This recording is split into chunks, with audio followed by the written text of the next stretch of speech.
they found out the box was empty the whole time. Sup, nerds? I'm Wes. I'm Tom. And I'm Aaron. We're Neverboard Gaming, and we're taking a look at Heroes of Land, Air, and Sea. Coming to Kickstarter January 26th. This is Gambling Game's newest 4X game, which stands for Examine, Exfoliate, Expedite, X marks the spot. Everything in this game that you see right here is all prototype. It'll all be upgraded during the Kickstarter, so we need to make this game as beautiful as we can because it's just such a great game. These components just need to be better. Yeah, I know. Like, all the standees are going to be minis. The board is going to be bigger, considerably bigger. I know there's going to be ways they're going to add. We got 4 characters to try out: the humans, the dwarves, the elves, and the orcs.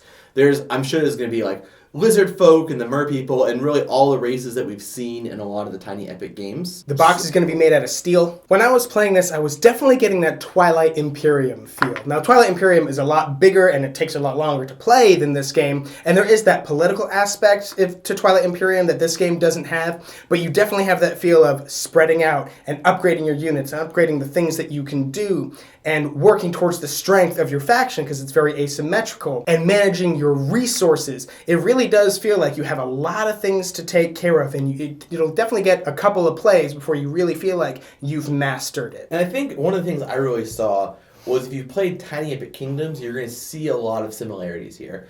Obviously, it's very different. It's like a full-size board game. You're not playing on cards. You're going to have miniatures and all of that.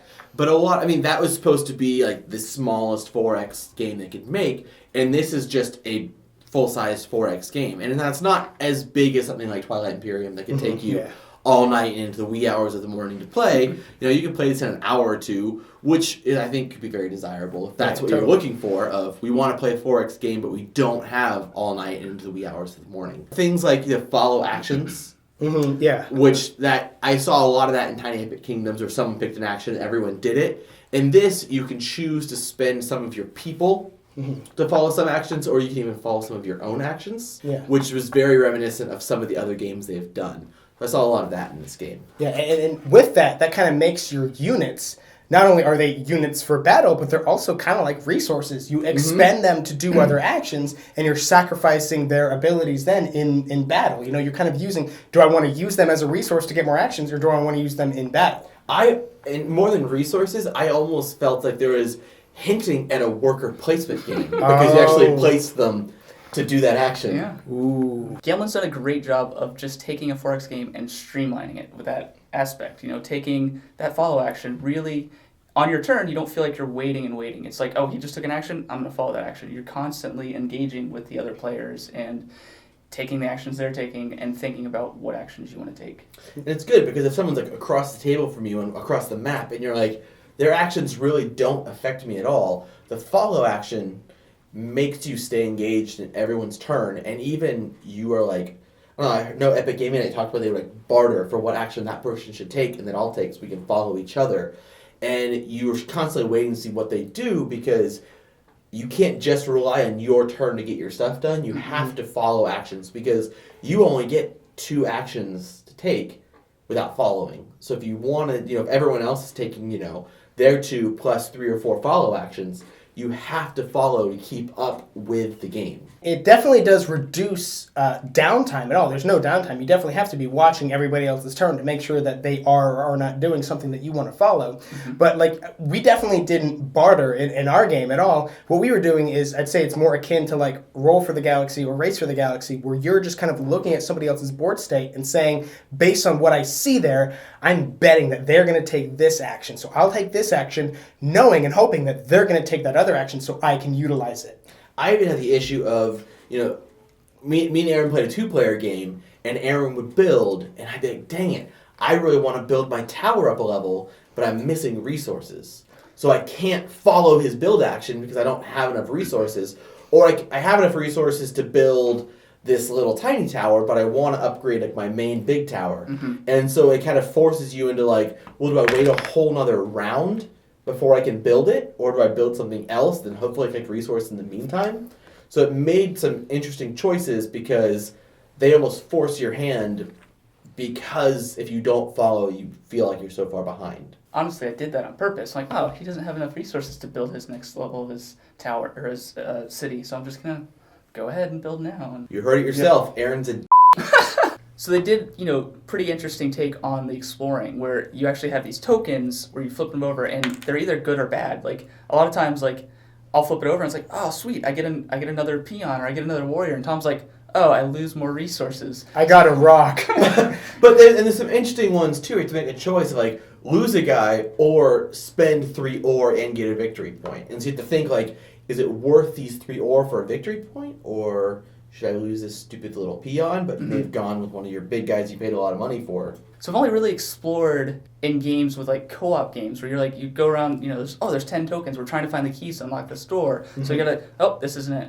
it. But in this, it's like, it's actually an end game starter. Like if every token has been flipped over, that triggers the end game. Yeah, so you could just take a risk and just run for it and just go and just flip everything up and take the good with the bad, and hopefully you'll trigger end game faster than everybody else and have points by then. Hopefully. Well, yeah, because if you're doing a lot of exploring, you're getting victory points by exploring, and if you're leaving guys behind in some of these places, you're going to be controlling enough territories to get victory points too. So like it definitely could pay off. It's just interesting. Well, the only other time when I saw something like this was the Distant Suns variant for Twilight Imperium. And I know you didn't play that, but it's the exact same type of thing where you have tokens on the board, and whenever you get to a new area, you flip it up, and it could be something good or it could be something bad. So if you've played that before, then that will seem real familiar to you. And I think what you were saying, where you could take a risk and just go around and flip other tokens up and trigger endgame, it's one of the interesting things, and I know a lot of 4X games do it,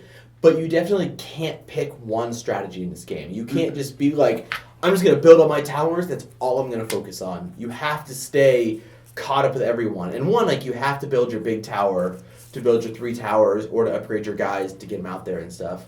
But I feel like, if you just focus on gaining resources and building towers, people are just going to come in and, like, mow your guys over. So you also have to, like, build your bigger guys to fight back, and you have to be exploring everywhere and trying to build towers up so you can get your guys across the board to get to those tokens, because those things can give you so many victory points. If you trigger end game off just flipping up tokens or just building your towers, you could trigger end game, but that doesn't mean that you've won the game. It just means that after one more round, the game is going to be over. Again, it's the Quapple versus the Snitch thing of game's over, but it's really who has more victory points at the end of the game, not who ended the game. Except usually when you catch the snitch, it's 500 points, so you're going to win anyway. I think it's 150. Yeah, if it's 150 points, why do they even bother with the quaffle? I've never really seen card combat the way that it's done here. So you have your units, right? And it's the number of units and somewhat modified by the buildings that you have. And then we each pick from a hand of cards that we have, and we put it face down and we flip them up at the same time. But we both have the same exact cards. And it's kind of like, very advanced rock, paper, scissors, where the cards that I have will be affected or modified by the card that you play. So like Kemet or Game of Thrones or something, those are, or even Cosmic Encounter, where we both pick a card and play it face down to modify the units.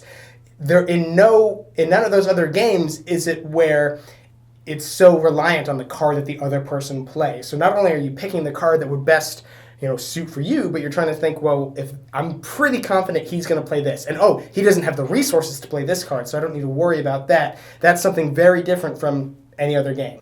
Cards. Tiny Epic Kingdoms has a very similar aspect where you have to pay resources to battle, to like pay for different things, like you're committing them.